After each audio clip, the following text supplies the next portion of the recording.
Mga tao, alas 2 na ng umaga, alam nyo na kung anong ibig sabihin yan, tik-tik mode. Ngayong gabi, hahanapin natin ang buntis. May bitbit akong lunch bag, magdasal tayo na may laman mamaya. Tara! Heto ang sikretong sandata ko mga tao. Certified pang pre-delivery. Kung may CCTV sila sa baba, good luck sa trauma nila. Sa mga nagtatanong, saan ko nakuha itong plastic bag na to?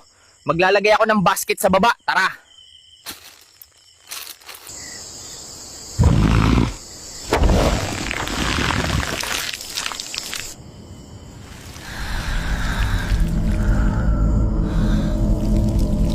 Ay grabe, mission success mga kaibigan. Nakuha ko yung secret ingredient sa loob. Okay mga tao, pauwi na ako sa kubo. May lutuin tayong delicacy. Tara na! Alam mo, ang sikreto talaga sa sarap, yung nararamdamang takot ng ingredients mo. Tsaka aswang friendly luya.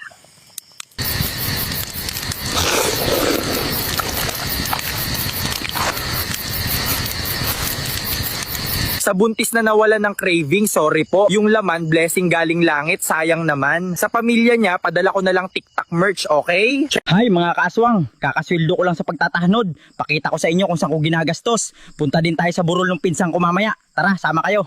Dito tayo ngayon guys, sa kinakainan ko parati. Sarap dito guys. Isa to sa paborito kong kainan. Samgyup sa lahmay. Pasok na tayo. Sarap nito guys. Lagay lang tayo guys ng isa para hindi ma-obvious. Baka paalisin tayo.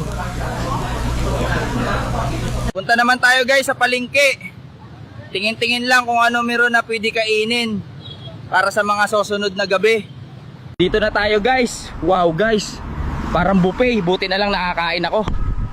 Tingin-tingin lang tayo sandali. Dito na tayo sa burol ng pinsan ko sa bahay ng tiya ko. Hi ka naman tiya, Opilia. Hi guys. Panalo guys yung handa. May siopaw. Busog na naman tayo nito.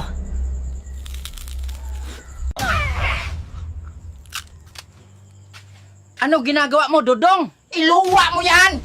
Pinsan mo yan! Anak ng pusa guys, nag-anyong pusa daw yung pinsan ko tapos nakasalubong ng magsusyupaw, kawawa naman. Pero malasa, like, share, and subscribe kung masarap din pinsan nyo.